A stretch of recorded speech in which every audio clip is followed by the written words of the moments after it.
It is 6:30 and we are live. So let's get cracking. Looks like we got a pretty good group today. I know some folks couldn't make it, but thank you for those of you who are on. Dr. Nicely, can we get a confirmation of which Adam is the Adam? Yes. Hey, sorry, it's Adam Lingard. Okay, thanks. Yeah, no problem. Adam Lingard, thanks for that clarification. Eric Marshall, welcome, Dr. Nicely. Hello, doctor. Hello, sir. Doctor and doctor. Yeah. We, if you take a look at the agenda, everybody have their agenda in front of them. Sheila Ernsten is not able to make it this evening, but I did speak to her earlier yesterday when she provided this agenda, and we'll have some suggestions for follow-up meetings here before we conclude.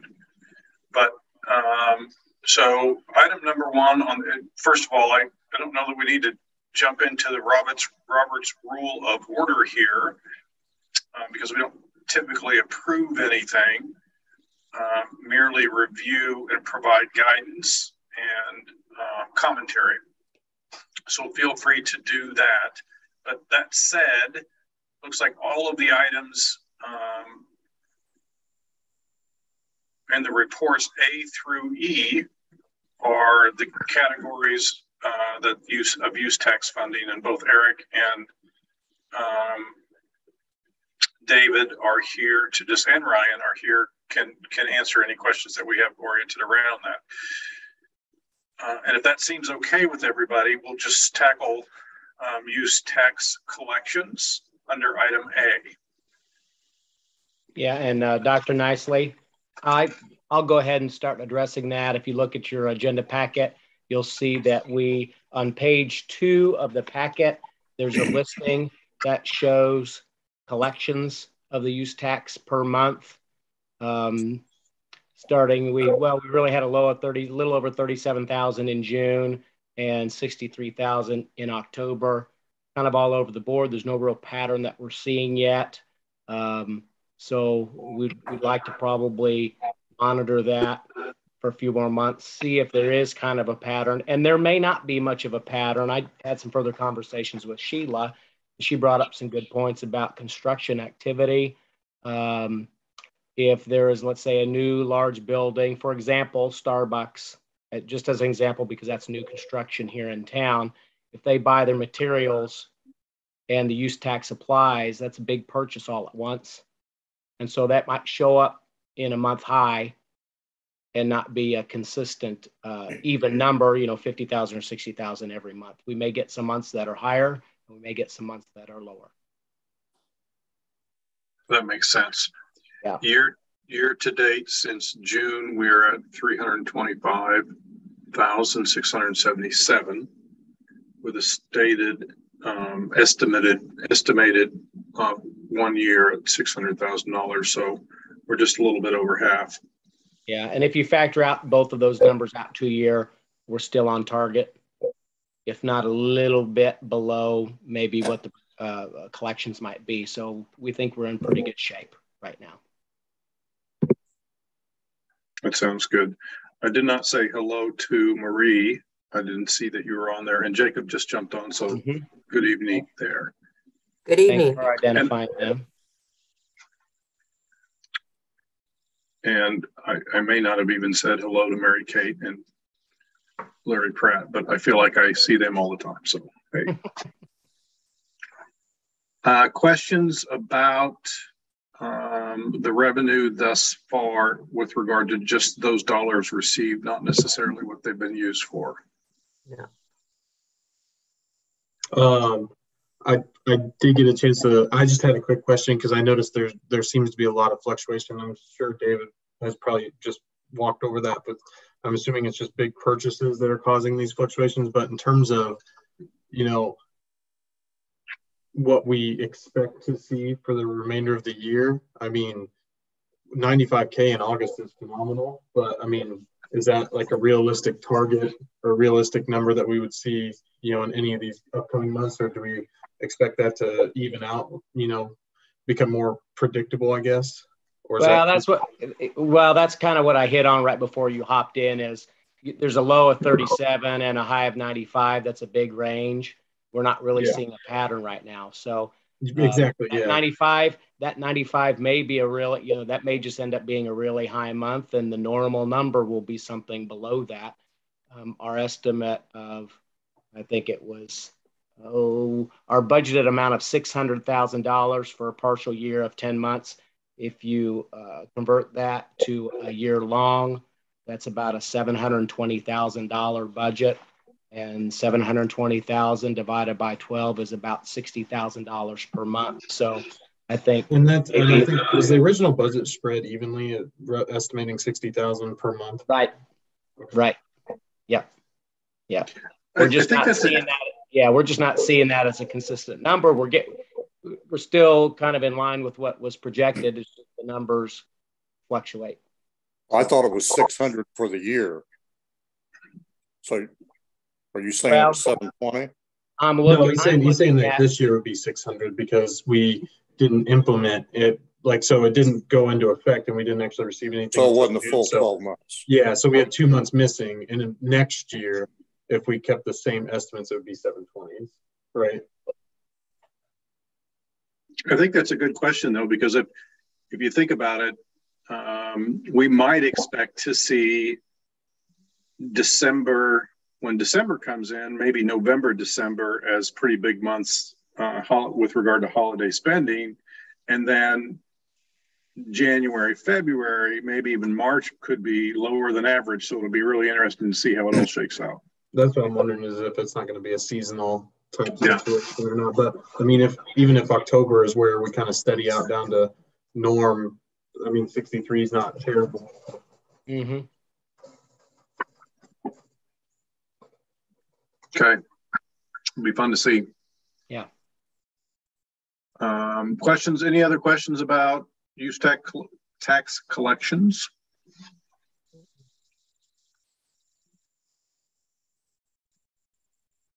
And then we'll move on to the pickleball complex, which is one of the items. And I'm not sure which one. Is Eric, you going to talk about that, or David?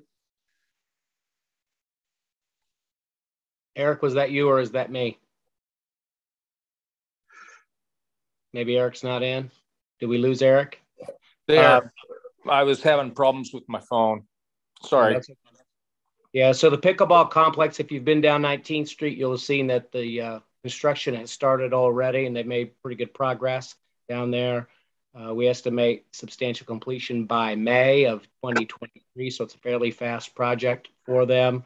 Financing for that project closed within 2 weeks on October 12th with about a $2 million deposit.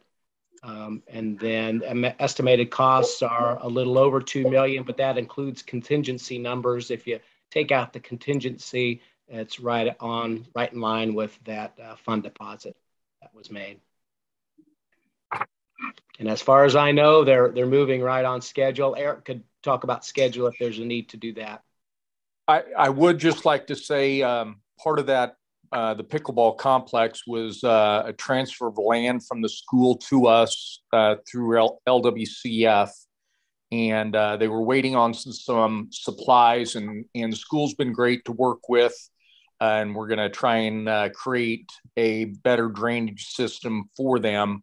And they'll be starting on that part of the project in conjunction with what's already going on at the actual pickleball and skate park project. And if we can get that water diverted around and dispersed out of that area, it'll be great for everybody. So, but it's right on track.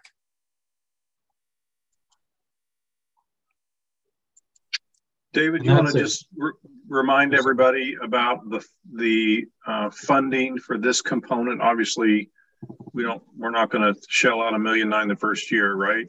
So right. Do you want to remind everybody what that looks like? right? I think it was Clay County Savings is the bank that we're going through, but I think it's a lease purchase type of arrangement. So there will be payments made over time that will pay for that project. And I'm not sure of the timeline on that. I'm checking in the memo from Piper Sandler in the back, but I don't see that. We can try and maybe we can report back to the board on maybe a time frame for the length of those payoff for that project. I just don't see it. I don't see it in the agenda.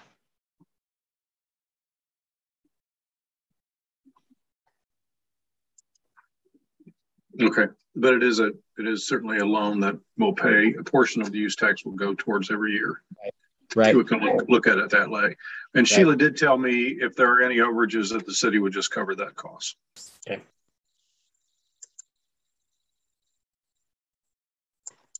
I'll make a note of that. We can report that next time. Okay. Or in a message back to everybody. I was just looking for the materials previously and I don't see them.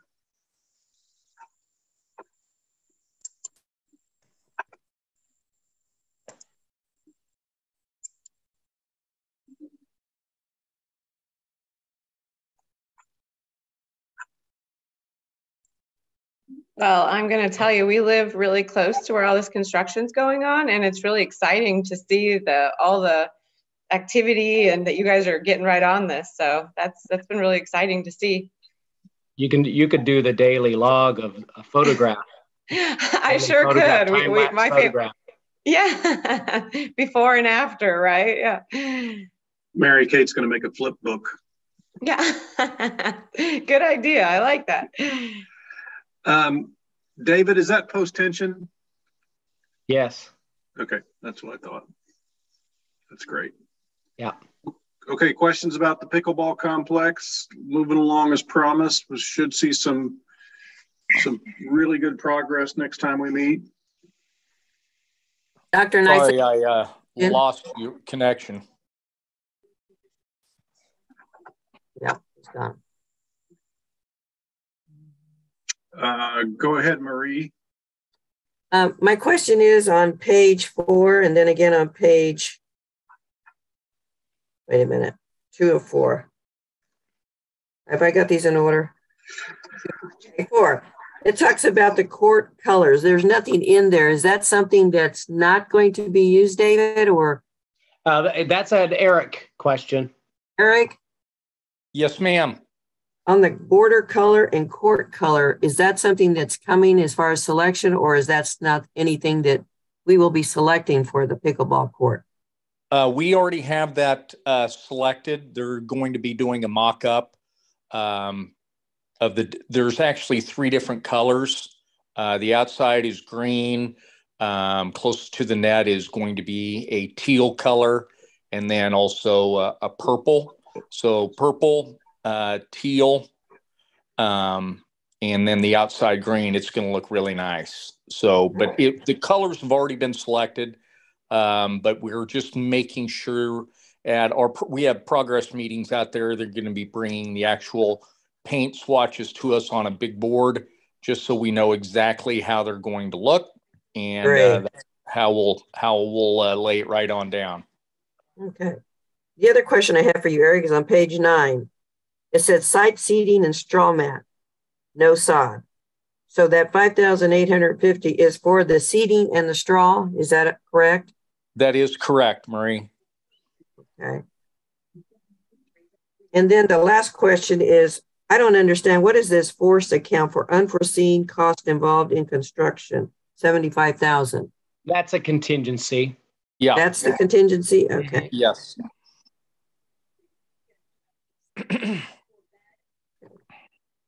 That was all I had, Dr. Nicely. Okay, thank you, Rose. Good questions. And we haven't had any change orders, so everything's going really well on that project. Good. No change. Okay, let's jump to Hall Park if we can. There's a grant application which was due, that is upcoming due in November. We have a project cost of $1 million, and the grant requested is $500,000. David, are you going to talk about that grant? That's an Eric. That's the park department. Okay. On that project. We are once again asking for an LWCF grant, just as we did for Lions Memorial Park. We want to make another nice park in town at the Hall property. And that grant application, as you did mention, is due in mid-November. We're asking for $500,000, and our cost share is about, to the city, is about $503,000. So anyway, that's the parking. In the diagram, it shows 14 stalls of parking with some ADA, shelters, picnic tables, a serene, it's more serene type, senior themed rain garden. We've got nice parks for the kids, especially the one we just did with Lions Park. And we think it's going to be another great park, but more senior themed for those senior citizens. That map that is shown, the color map, has been updated per the direction, I should say, of some of the feedback we got from the seniors that we held at the Senior Center question and comment section on October 5th. And we're adding a lot more shade, and that's great. So it'll be a really nice park there. What is the acronym LWCS? Land and Water Conservation Fund.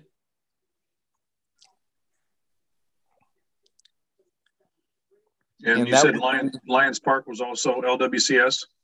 It was. And actually, Dr. Nicely, the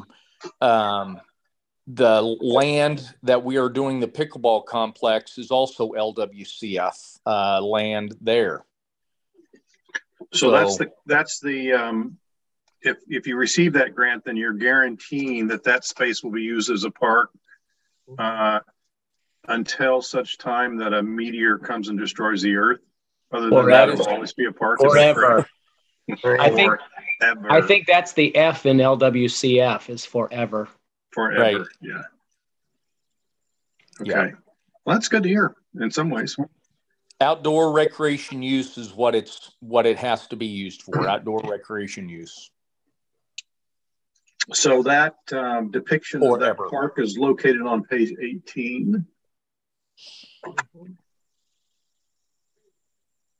I noticed on the diagram it showed only 6 stalls. Are the other 14 just going to be on or the other 8, I guess, going to be on the other side, or? No, that was an older drawing as originally, and then we came back with an updated drawing because when we first wanted to do that was way back in 2003 or 2007, something of that nature. And Ryan and I have worked with Steve Casey on an updated project. And like I said, we just got it back because of our actual meeting that we had and got feedback back from the seniors on different things. So we're trying to do more parking. And Ryan, you might chime in if I misstated something, but we want to have more parking in that area and more shade. One thing that I don't think was on that is the change in bathroom location. We will have permanent outdoor restrooms like we did at Lions Memorial Park as well. Is that something that you could send out, the new mock-up, just an email with that included? I would be happy to do that for all of you. Great, thank you. And then will the restrooms have, will you have surveillance cameras? Not inside, yes. Of course. Yes, Dr. Nicely, that is our intent, to put security cameras in all of our parks from here on out as much as we possibly can. It's saved us down at Lions Park a couple of times with catching of vandalism. And, you know, it's just a good thing to have too, in case something would happen there for evidence purposes. But we will have cameras there. And it will be a double stall. Originally in the plan, we wanted, it was just going to be a one stall restroom, and we are now doing it what we had at Lions Park, a double unisex restroom, drinking fountain, things of that nature as well.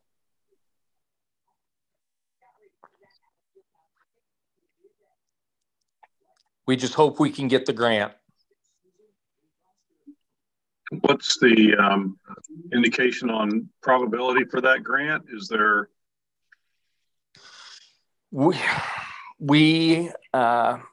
They want you to ask for the maximum amount now. We talked with the people down in Jeff City, and they think they're going to have a lot of applicants. So I think our drawback would be is asking for a grant too soon, since we just got one for Lions Park a couple of years ago. But we'll keep our fingers crossed, because we hosted some outdoor grant writer people in Lions Park a couple of weeks ago. And they all got to see what we were able to do with the money that we received in that project. So we're keeping our fingers crossed, and that's the best we can do, because they won't give you any indication on any way it may go one way or the other. Guys, I hope you can hear me now. I actually tried to speak up earlier, and I realized I had a different mic on. Anywho, I think it's worth noting too that the pickleball complex, the new pickleball and skate park complex, will have security cameras all throughout as well. That is good to know.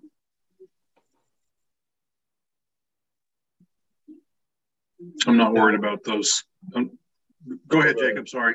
I was just gonna say, with the, so if we don't get the grant, do we talk like an updated timeline of the Hall Park project? Because obviously it would be, you know, the cost right now is double kind of what we predicted or budgeted for. So obviously, I would think that's the likely scenario at this point, possibly scaling the project depending on, you know, the feedback we get from the grant people as well, potentially scaling the project in anticipation of a future grant. Is there an actual like timeline of when they'll release their decision on whether or not we get the grant? Like, will we know? Because we should know in the spring. In the spring. So we'll actually be potentially able to adjust the budget for the use tax next year then. It sounds to me like this won't actually potentially impact this year anyway. Or do we plan on going forward with the project without the knowledge, like without the for sure knowledge of the grant?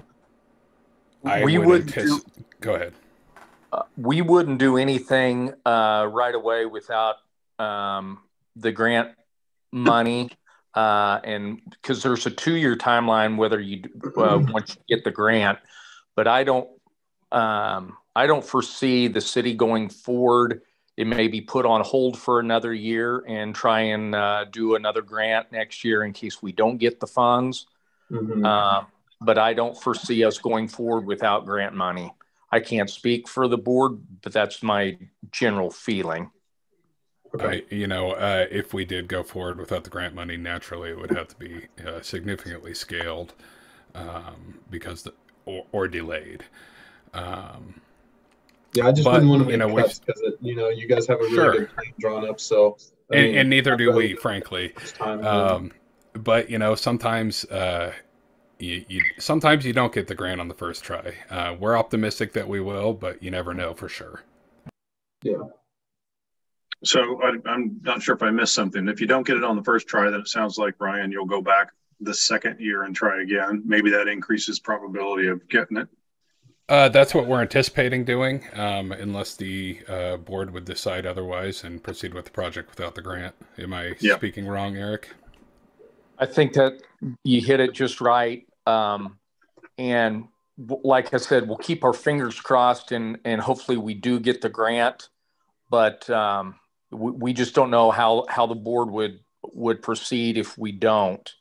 But if they don't, I would suggest that we try and get another grant next year, and because we'd have the feedback from the people down in Jeff City, what they would have liked to have seen on the project, or then we can take these plans, modify it to what they would have liked to seen and go forward another try the following year.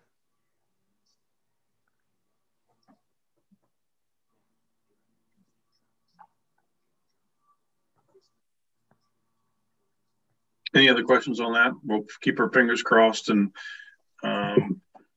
as Mary Kate indicated, if you could send us the updated plans, that'd be great. I will do so, Dr. Nicely. Okay, moving to the remaining budget projects. That's police officers and animal control officers. And I think if you can skip down to page 19, there's that original budget.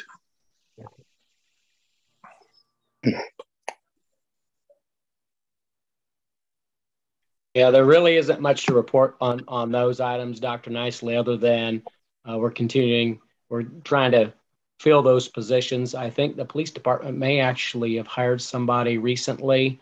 If you remember from previous meetings, because we didn't really know what the use tax would generate, we were delaying the animal control officer until we had a better idea of what was going to be pulled in on that use tax, and we're focusing more on the projects than on hiring of people. Sheila did communicate to me that a police officer was just hired, and there was, I mean, it was difficult to recruit police officers. I hear that a lot. Shortages really in all kinds of related positions, but I guess the Board of Aldermen recently voted to increase the benefits for police officers when it comes to spouse and family healthcare benefits. That was an area that previously, if a police officer thought about coming to KPD and they had a family that they had to pay for health insurance for, that in some cases their salary would effectively be halved because of the cost. And so, and because the starting salary for a first-year police officer isn't super high. So the city alderman, what she communicated to me is city alderman provided some assistance in that area, some relief with regard to family benefits. And I think the next day they had an officer apply and was hired and just began. She and I talked yesterday in preparation for this meeting, and I think that was the officer's first day on the job. But there were still some remaining positions open, and the hope is that they can maybe have a little bit easier luck filling those. So we all need to get out there and recruit police officers, I guess.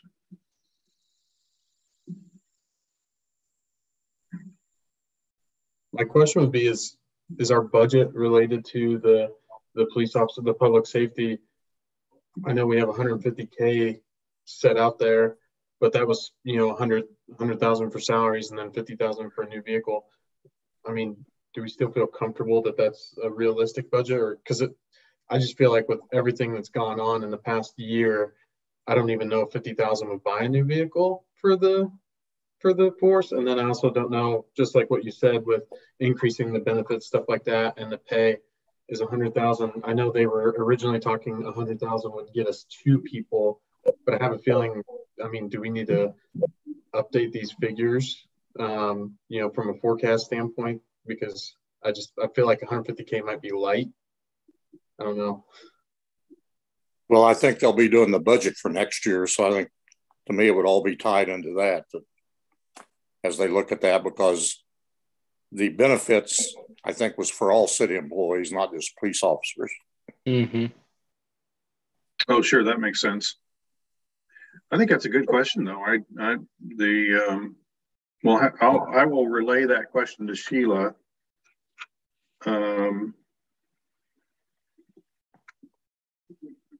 I mean, as it currently stands right now, I feel like currently, like our big project, what's going to use all of our funds this year, obviously, will be the pickleball courts, because we've actually seen progress. You know, we have tangible evidence. You know, progress is being made. You know, we're going to have financial obligations to that. But yeah, just in terms of go forward planning of the budget and stuff like that, I think, you know, with Hall Park potentially needing more funds from our side to get the ball rolling on there, along with, you know, the police cost increasing. I don't know in terms of like the other areas if we would, you know, because I know like we're only doing all this on a projected budget of like 600,000 in revenues, and next year we'd have a full year at projected probably a 720, but still that's only $120,000 increase in funds, and I have a feeling that the cost that we have for some of these projects are, you know, going to exponentially increase.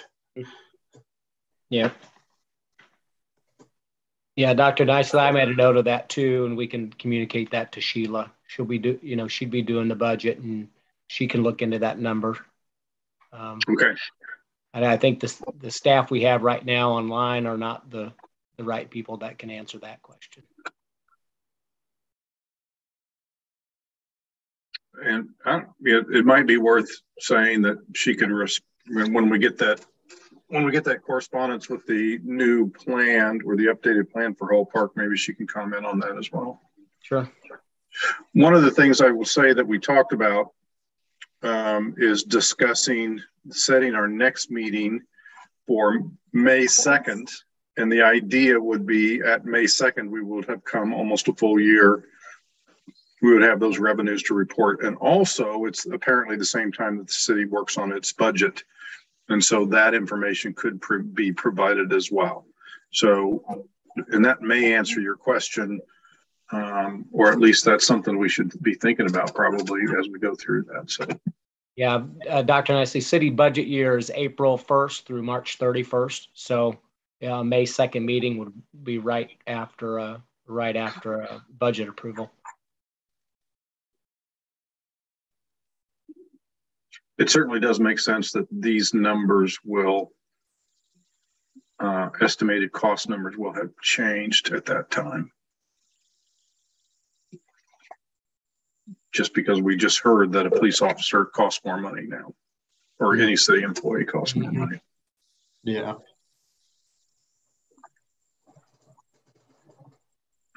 Okay, any other questions about those?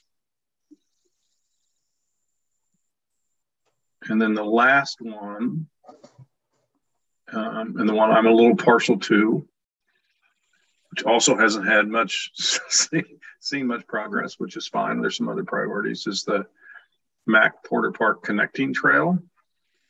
That is part of the pathway portion of the use tax approval. The Mid-America Regional Council issued a call for projects for 2025-2026 funding. 2025 funding becomes available, I think it's about 6 months. MoDOT's, it's administered through, it's federal money, administered through MoDOT. Approvals go through Mid-America Regional Council. I think funding for 2025 year becomes available for obligation in July or so of 2024. So there's a 6 month, it's a little 6 months earlier. Took a chance, applied for some funding for that project.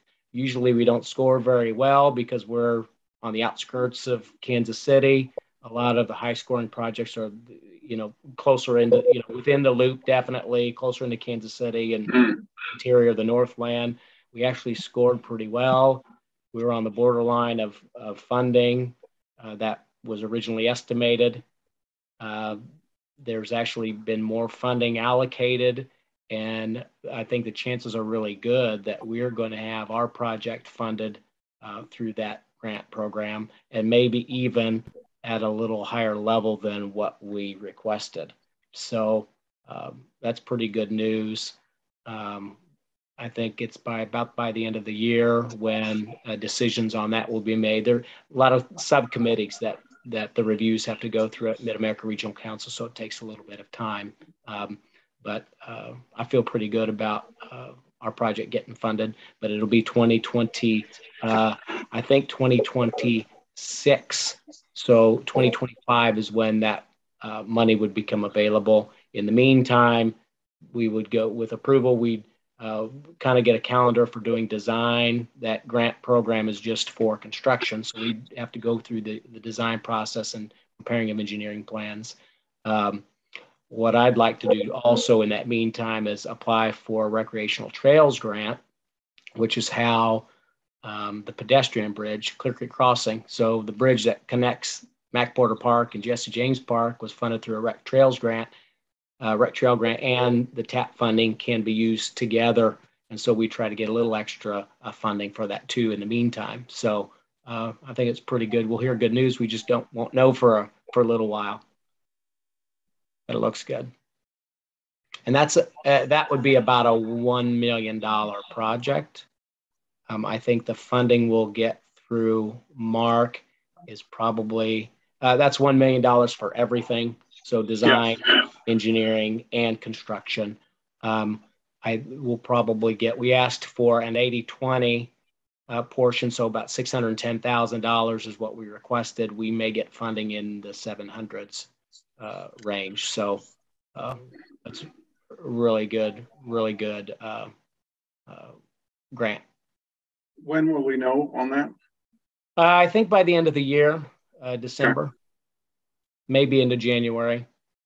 So about beginning of year 2023, funding becomes available in 25-ish. Definitely we'll know before, if the next meeting may be May 2nd, we'll definitely know before that. It'll be around the end of this year. Okay. Cool. The question on that would be, in terms of, with our current revenue streams and stuff, planning projects for next year to use the use tax funds for. I mean, obviously the big ticket item this year is the pickleball courts, and that would fall off because that would be under that debt service line, correct? For the bond proceeds, stuff like that. So I guess my question would be, like, if we're planning grant money for most of this stuff, and that's not going to happen until potentially like 2025, 2026,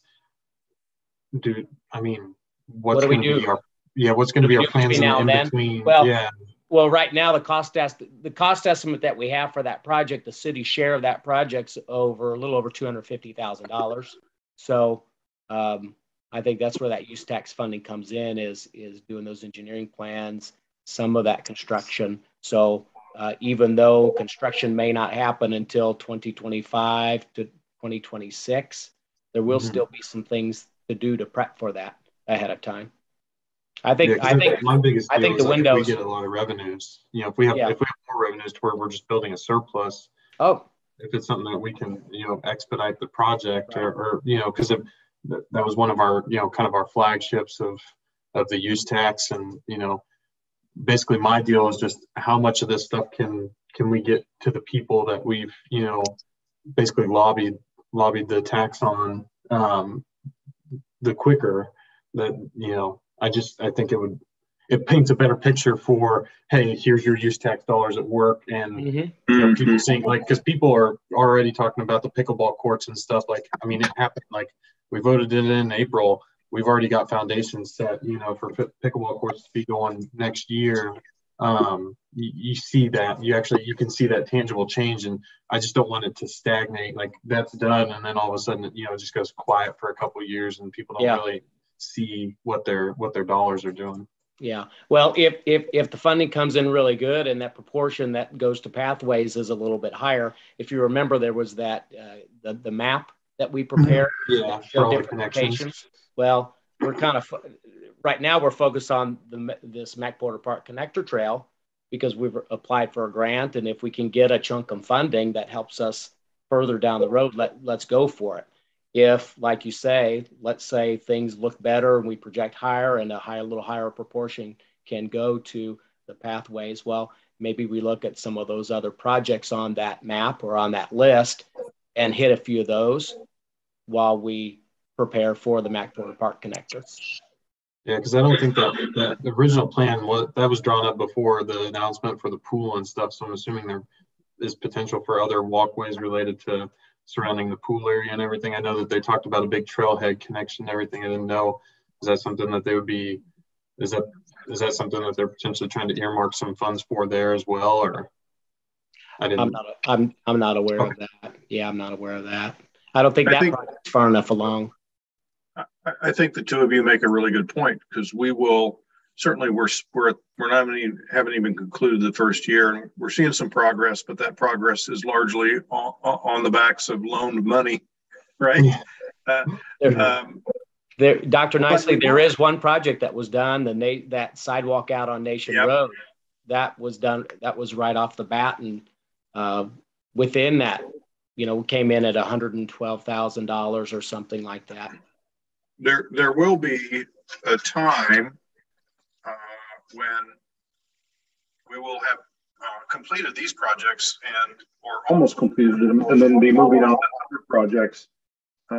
So we'll have to be thinking about how that happens, and really, frankly, our role will be to say to the city alderman, ultimately, who will make the decisions, Parks and Rec as well. Does these new future projects, do these new projects fit with or align with the use tax categories that voters approved? Mm-hmm. Yeah. Well, because one thing that I was wondering is, just with regards to the next meeting being in May, and David, as you mentioned, that's actually at the time that the budget will be finally approved and such. Is there a way that we can get kind of a draft of what the proposed budget's going to be for the use tax, the use tax piece of everything? Is there, like, when that preliminary budget's put together before the approval, is there a way that we can see, is that something that's possible for us to get a copy of that, to just kind of view and make sure from our standards it's in line? I mean, I understand at the end of the day, it's all the city administration that's putting all this together, and we're more of an oversight committee, but it just might be something that's, I think it would be better for us to have that preliminary review rather than just like, oh, here's what's been approved, this is what you have. Mm-hmm. Mm-hmm. Not to say like I would come back and say, oh no, this needs to change or something. It's just, it would be a nice, nice information. Yeah.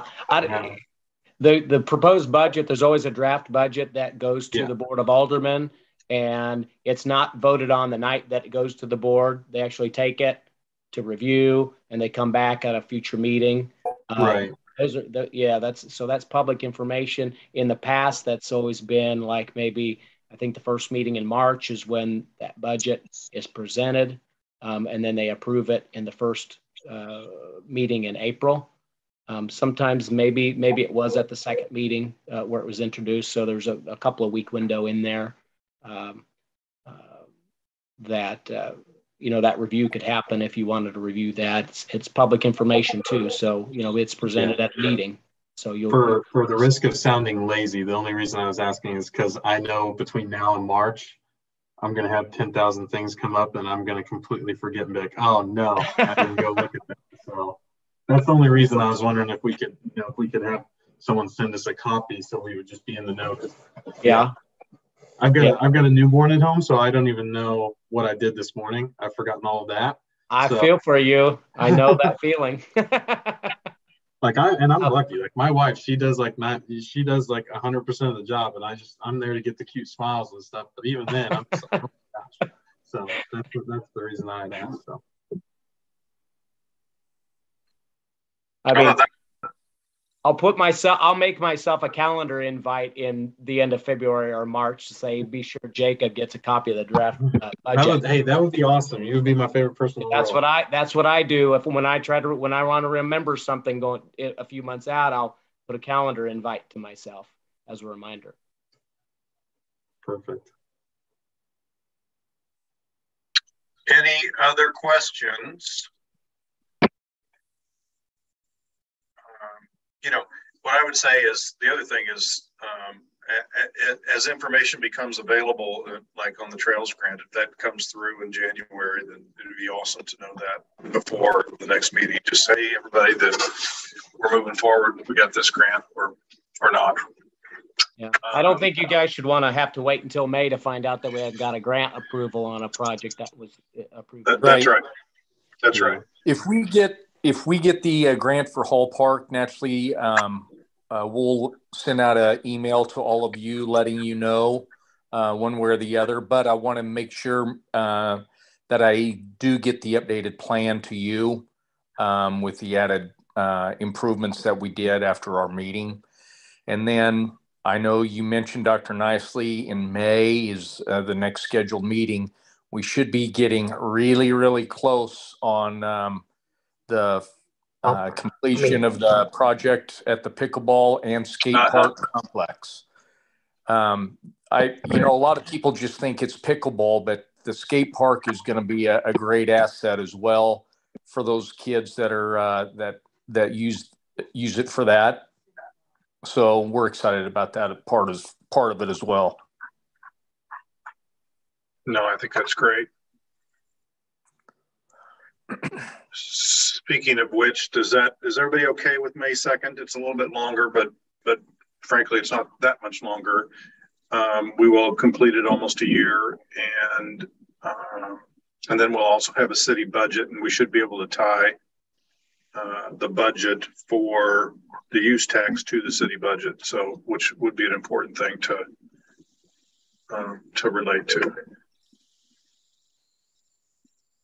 Yeah, no, I mean, I'm fine with it because it sounds to me like David and Eric and them have already, they've agreed to keep us updated in the interim. So, I'm fine with that. Yeah. I had a question. I didn't, because it's kind of it's a little bit of a technical question, but it was actually on the pickleball courts. So we walk that trail. My wife and I walk that trail frequently. So we've seen the progress on it. And one thing I noticed is like they've gotten the gravel, they've gotten the base layer down, stuff like that. Are they going to wait to pour concrete and do the final construction until next spring to allow that to settle? Because the only reason I ask is because I know the longer you let the original foundation settle before you put the concrete on, the less chance you have of, subsequent cracking and settling afterwards. And I just know like the old pickleball courts, that was one of the biggest issues, was like there was dips and flows everywhere in it. I can give you an update. They stabilized that area and then raised it up a bunch, Jacob. They actually have poured the net post footings, and they will be setting the concrete footings later this week. They had to do the testing of the compaction and things of that nature. Yeah, because that's all going to settle down. That's what my question was, is before they pour the real, like the meat and the potatoes, the real big piece. Just seeing if they had done all that, because everything is on schedule for them to pour the actual slabs next week. Oh, wow. Because they've done the compaction tests, and naturally they can't do anything right now since it's we got the storm. But next week they are supposed to start pouring the actual slabs, unless it's we get a cold snap, and it doesn't look like it from right now. So right now things are just still progressing. They want to get as much done before they have to shut down for the winter. Okay. I will say I'm really familiar with the post-tension system, because that's what the tennis courts are for the school district. And they pour those slabs, and they have large cables running through those slabs. And then as the concrete begins to cure, they crank those cables with a ton of pressure. And what that does is it ensures that even if there is a small fluctuation in the surface ground underneath it, it will never crack. Okay. The engineers described to me, like, you could take one corner and put it on a pedestal, and another corner, put it on a pedestal, opposite corners, and then suspend the rest of the tennis courts, and it still wouldn't crack, because there's so much pressure tension, if you will, that's holding that thing together. The downside of that is if anybody ever decides to excavate or repair and is unaware that that thing is under tremendous pressure, it could be very dangerous. Makes sense. Yeah. It's pretty cool though. Really, the engineering behind it is pretty cool. I bet there's a good YouTube video on that somewhere. David, include that in your next email to us, will you? I add a YouTube link for post tension. We'll make note of that. More importantly, send one of somebody actually cutting one of those tension cables. Yeah. Epic fails. Okay, that's enough. Thank you, everybody. And if we're all good for May 2nd, then mark your calendars, and we'll also get notifications out between now and then of any updates. And we'll look forward to that next meeting, and additionally having the related city budget associated. My last question on that would be, the next meeting, is that potential for like an in-person at City Hall, or is it, do you think we'll just continue to do like the Zoom only? I don't know. I'm a big in-person, like I would say this, I would agree with you. I would enjoy an in-person as well. I also say that because I think at that point we will, I think it'll be important to communicate in some form or fashion, probably through city communication, what our opinion is as a committee of the progress that the city is making, and if indeed the city has been adhering to what they promised. So it's the old MoDOT sign, right? That's our job. We are either going to say completed as promised, or in progress, or not doing what they're supposed to. Hopefully it's not the latter. But an in-person will allow us to maybe come up with some talking points. Cool. Everybody good with that? Yes. Yep. Okay.